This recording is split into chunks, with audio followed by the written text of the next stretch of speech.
ভোর 5:30 থেকে 11টা পর্যন্ত মাই মর্নিং রুটিন। স্মার্টলি তাড়াতাড়ি সব কাজ যেভাবে করি। রাধে রাধে বন্ধুরা, কেমন আছো তোমরা সবাই? আশা করি ভীষণ ভালো আছো, আমরাও খুব ভালো আছি। আজকে সকালটা শুরু করলাম বিছানা গোছানো দিয়ে। আর সবাইকে গুড মর্নিং। গুড মর্নিং বলেই শুরু করছি আজকের ব্লগটা। সাথে থাকো, ভীষণ ভালো লাগবে আজকের ব্লগটা তোমাদের। তো যাই হোক, চলো তাহলে কথা বলা যাক আর সাথে গল্প করতে করতে আমার কাজগুলো সেরে নেওয়া যাক। তো প্রথমে আমি বিছানাটা গুছিয়ে নিচ্ছি, যেহেতু সকাল থেকে ব্লগটা শুরু করছি আর আজকে হচ্ছে রবিবার। ভেবেছিলাম আজকে একটু দেরি করে ঘুম থেকে উঠবো, কিন্তু ওই একটা অভ্যাস থেকেই গেছে যে একটু দেরি করে ওঠার অভ্যাসটা তো আর নেই, তাড়াতাড়ি ওঠার একটা অভ্যাস রয়ে গেছে। যেহেতু রোজ দিন হচ্ছে সেই 5টা 5:30টায় ঘুম থেকে উঠে যায়, আজকেও সেই অন্যথা হয়নি, সে একই 5:30 বাজতে না বাজতেই ঘুম ভেঙে গেল। তো উঠে পড়লাম, আর কী করবো ভাবলাম, যখনই ঘুম ভেঙেই গেছে তাহলে আর শুয়ে থেকে কি করব, উঠেই পড়ি, উঠেই কাজগুলো সেরে নিই, তাহলে কাজগুলো তাড়াতাড়ি হয়ে যাবে, পরে তো অনেকটা সময় থাকে তো হাতে পাওয়া যায় আর কি। এই জন্য ভাবলাম তাড়াতাড়ি কাজগুলো সারি। তো ওই বইগুলো গুছিয়ে নিলাম, যেটা আমাকে রোজ দিন করতে হয়, আর রোজ দিন একবার তো করলে হবে না, 3-4বার করতেই হয় আমাকে, বইগুলো গোছাতে হয়। কারণ বাবান যখনই বাড়িতে থাকে তখন কি করে বলো তো, ওই যখনই সময় পাচ্ছে একটা করে বই বের করছে, একটু পড়ছে আবার রেখে দিচ্ছে, আর বই নিয়ে কী যে করে ওই সারাক্ষণ, সারাক্ষণ ওর কাছে বই থাকবেই আর কি। তো আজকে যেহেতু ছুটির দিন, তো ভাবলাম একটু ঘরটার করে একটু ঝেড়েও নেওয়া যাক আর সাথে ঝাড় দেওয়া যাক, একসাথে দুটো কাজ করে ফেলি। আর এই কোণার দিকগুলো একটু ঝুল পড়েই থাকে, সব সময় একটু ধুলো থাকে, তো একসাথে ওয়ালটাও ঝাড়া হয়ে যাচ্ছে, জানলাটাও পরিষ্কার হচ্ছে, ঘরটাও পরিষ্কার হচ্ছে, সব কিছু প্লাস একসাথেই করে নিচ্ছি। আর খাটের নিচটা যতটা আমার হাত যায় ততটা হাত দিয়েই আমি পরিষ্কার করি, এতে পরিষ্কারও থাকে সব সময়, আর ধুলোবালিটাও কম থাকে। আর ঝাড় দেওয়ার সময় সব ধুলোবালি বেশিরভাগ চুল বলো, আর সারা বাড়িতে তো চুল হয়ে গেছে আমার, এত চুল উঠে মাথা থেকে যে কি বলবো, সারা বাড়ি যেখানেই ঝাড় দিচ্ছি যাই করছি, সারা বাড়ি শুধু চুল আর চুল, আর কিছু নেই সারা বাড়িতে। ঝাড় দিয়ে যতটা ধুলো না বেরোয় তার থেকে বেশি মনে হচ্ছে চুলই বেরোয় আর কি। আর খাটের নিচে তো ওই হাওয়াতে, ফ্যানের হাওয়াতে কী করে চুলগুলো ঢুকে থাকে, তখন যখনই ঝাড় দিই তখনই কী করে চুলগুলো বেরিয়ে আসে। তো এই ঘরটাও চলে আসলাম, এই ঘরটা একটু কোনাগুলো একটু ভালো করে ঝেড়ে নিচ্ছিলাম, আসলে কোনার দিকগুলো একটু ঝুল পড়ে থাকে, 2-1 দিন পরপরই এগুলো করা হয়। তো আজকে তো বললাম ছুটির দিন, রবিবার যেহেতু বাবানের ছুটি, বাবানের বাবার ছুটি, তো ভাবলাম কি তাহলে একসাথে সবগুলো কাজ করে নেওয়া যাক, পরে আর কি ঝাড়াঝাড়ি করব, তো একবারে ঝাড় দিয়ে ঝুলগুলো ঝেড়ে নিয়ে তারপরে ঘরটাও ঝাড় দিয়ে নিই। তো এইদিকে এই সাইডের জানলাটাও একটু ভালো করে পরিষ্কার করে নিলাম, নিয়ে তারপরে হচ্ছে ঘরগুলো ঝাড় দিয়ে দিচ্ছি। আর সকালের তো এখন বাসি কাজগুলো সারা হচ্ছে, সকালবেলার কাজ বলতে তো আমার এগুলোই থাকে, সেরকম আর কোনো কাজ থাকে না সকালবেলার কাজ বলতে। আমার তো ওই রান্নাঘরের সেরকম বাসি কাজ থাকে না, আমি রাতেই কি করি বলো তো, রাতেই বেলায় আমি হচ্ছে সব রান্নাঘরে যে কাজগুলো আছে, বাসন মাজা, রান্নাঘর পরিষ্কার করা, সবটা কিন্তু আমি রাতে করে রাখি, এতে কি হয় সুবিধা হয় আমার কাজগুলো করতে। সকালবেলা শুধু ঝাড় দাও, তারপরে হচ্ছে বাকি কাজগুলো অন্য রান্নাবান্না বা অন্য খাওয়া দাওয়ার কোনো কাজে লেগে পড়ি আর কি। আর সকালবেলা এই এত বড় একটা বাড়ি ঝাড় দিতে, তারপর আবার রান্নাঘরে যদি বাসন থাকে রান্নাঘর পরিষ্কার করা, অনেকটা সময় আমার ওখানে লেগে যায়। সেই জন্য সময়টা বাঁচানোর জন্য, এই সময়টা অন্য কাজে লাগানোর জন্য আমি কি করি বলো তো, রান্নাঘরটা রাত্রেবেলায় একদম পরিষ্কার করে রাখি, আর হচ্ছে বাসনগুলো আছে ওগুলো বেশ সুন্দর করে রাত্রেবেলায় পরিষ্কার করে রাখি, এতে আমার কাজগুলো খুব সহজেই হয়ে যায়।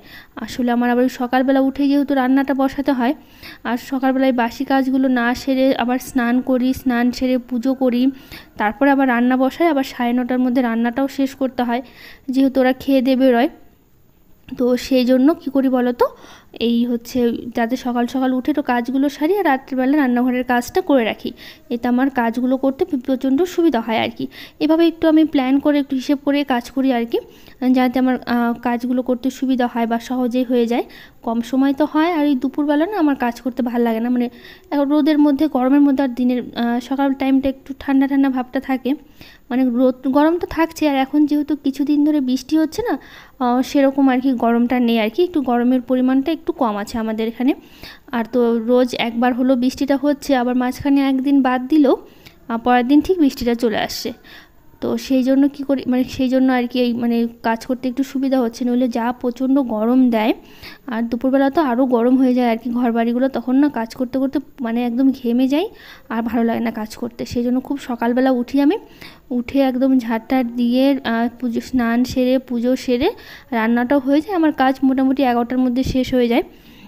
ওরা 10টার দিকে বেরিয়ে যায়, তারপর আবার 1 ঘন্টা থাকে, এই 11টা সাড়ে 11টার মধ্যে হয়ে যায় কাজগুলো। যেহেতু ওরা হচ্ছে বাড়িতে থাকে না, তখন ওই কিছু কাজ থাকে ঘর বাড়ি গোছানো বা মোছামুছির যা কাজ থাকে, ওই কাজগুলো আমি কি করি ওই সেরে নিই আর কি ওরা যাওয়ার পরে আর কি। কারণ ওরা যতক্ষণ বাড়িতে থাকে তখন ঘর বাড়িগুলো অগোছালো করেই রাখে আর কি। সকালবেলা যখনই আমি গোছাই তারপরও কী করে ওরা ঘরগুলো অগোছালো করেই রাখে।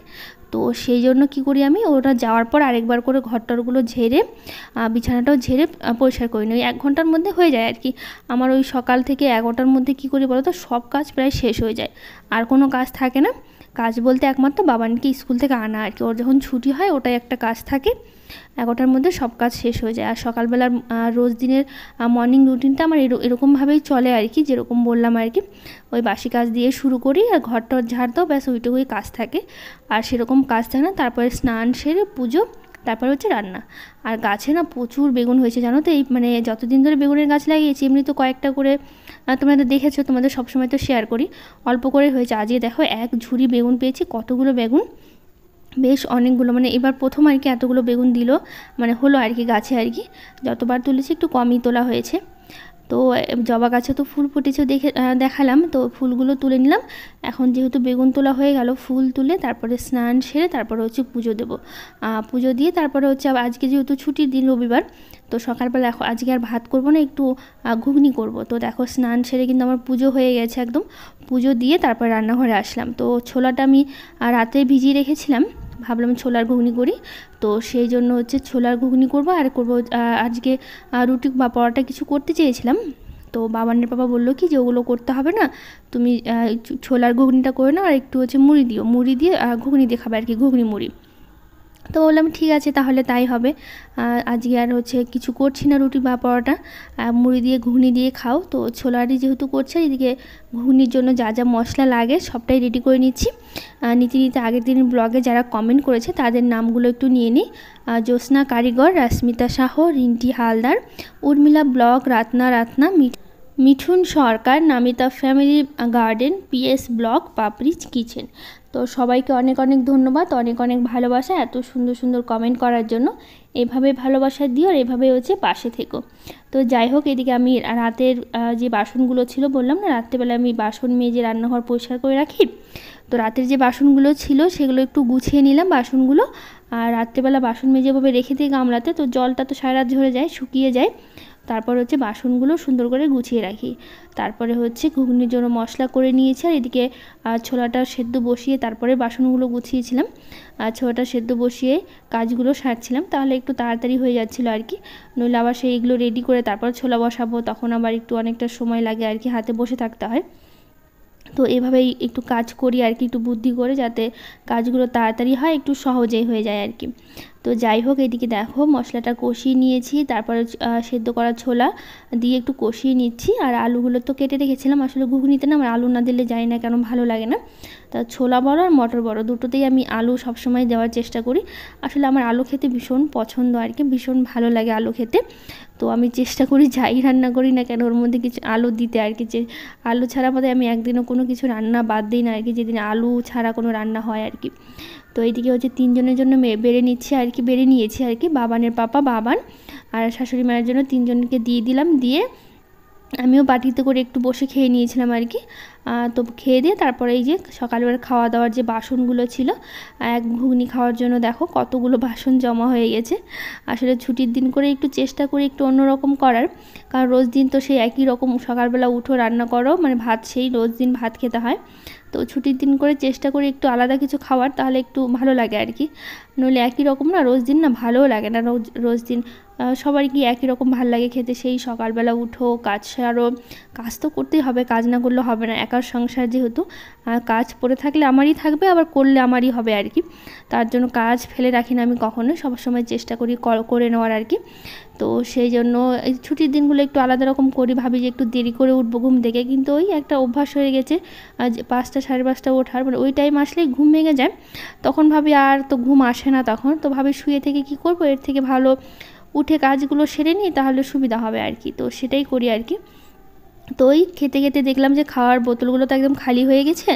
তো সেই জন্য ওই মটরটা চালিয়ে, যেহেতু মটরের জলটা খাই আর কি, ডাইরেক্ট যে জলটা আসে না ওই জলটাই খাওয়া হয়, তো সেই জন্য হচ্ছে জলটা ভরে নিলাম। আর এই যে বাসন রাখতাম গামলাটা, বেশ অনেক দিন হলো গামলাটা হচ্ছে মাজা হয় না, তো ভাবলাম আজকে মেজেই নিই আর কি। মাজবো করছিলাম অনেক দিন ধরে, কিন্তু ওই হয় না একটা অলসতা যে আজকে না থাক কালকে করব, এই করে করে মানে অনেক দিন ধরেই পড়েছিল, গামলাটা মাজা হচ্ছিল না। তো ভাবলাম আজকে আর ফেলে রেখে হবে না, মাজতেই হবে। আসলে এই বাসনগুলো রাখি না, এটার মধ্যে একটা জলের একটা সাদা দাগ পড়ে যায় আর কি। তো মাঝে মধ্যে মেজে রাখলে দেখতে ভালো লাগে, পরিষ্কার থাকে। আবার কিছুদিন পর মানে বাসন রাখতে রাখতে তো বাসনের গায়ে যে জলগুলো থাকে সেগুলো তো চুয়ে চুয়ে পড়ে না ওর গামলার মধ্যে, তো জলগুলো তো ওখানেই জমে থাকে, তো একটা সাদা জলের একটা দাগ পড়ে যায়। তো সেটা একটু ঘষে ঘষে ভালো করে তুলে নিলাম আর কি। তো গামলাটা রেখে দেবো, শুকাতে দেবো আর কি, শুকালে তারপর হচ্ছে ঘরে নেব। আর যেহেতু সকালবেলার টাইমটা একটু হালকা হালকা রোদ্র উঠছে, আর সকাল সকালই ঘুগনি মুড়ি খাওয়া হয়ে গেল, যেহেতু শুধু ঘুগনি করেছি তো মানে অন্য কিছু আর করা হয়নি, আর ঘুগনি করতে তো বেশি সময় লাগেনি, তো সেই জন্য তো এইদিকে ঘুগনি মুড়ি খেয়ে গামলাটা মেজে, তো বাবারের ব্যাপার তো সবাই খেয়ে নিয়েছে, আমিও খেয়ে নিয়েছি ঘুগনি মুড়ি আর কি। তো ভাবলাম যে যেহেতু এখনও রৌদ্রটা ওঠেনি সেরকম, হালকা একটু রৌদ্র দেখা দিচ্ছে, তো এইদিকে একটু ঘাসগুলো পরিষ্কার করি। দেখো কত ঘাস হয়েছে, এর আগে কতবার আমি ঘাস পরিষ্কার করেছি, তোমাদের তো সবসময় ব্লগে সেটা শেয়ার করি। 3বার করে আমার অলরেডি মানে এখান দিয়ে টোটালি পরিষ্কার করা হয়েছে। তারপরেও দেখো লঙ্কা গাছের এখান দিয়ে এত ঘাস হচ্ছে, আর দেখতে খুব বাজে লাগে জানো তো, কারণ পরিষ্কার না থাকলে না বাগানটা না ভালো লাগে না, আর এত ঘাস হয়েছে। তো আজকে সেরকম মানে পুরোটা করতে পারিনি, যেহেতু রোদ্র উঠে যাচ্ছিলো আস্তে আস্তে, আর গরমটাও লাগছিল, তার জন্য পুরোটা করে উঠতে পারিনি, যতটুকু পারলাম আর কি কিছুটা করে রাখলাম। তো ভাবলাম একদিনে তো হবে না, 2-1 দিনে করতে হবে, তো দেখা যাক কদিনে করতে পারি আর কি। তো বাবানের পাপা দুজনে মিলে করছিলাম যাতে তাড়াতাড়ি হয়ে যায়। তো যাই হোক, ঘাস উঠাতেই আজকের ব্লগটা শেষ করব, আর বড় করব না। তো আজকের ব্লগটা কেমন লাগলো অবশ্যই জানিও, ভালো লাগলে একটা লাইক শেয়ার কমেন্ট করে দিও, আর আমার চ্যানেলটাকে সাবস্ক্রাইব করে দিও। তো আজকের মতো টাটা, দেখা হবে পরের নতুন একটা ব্লগে।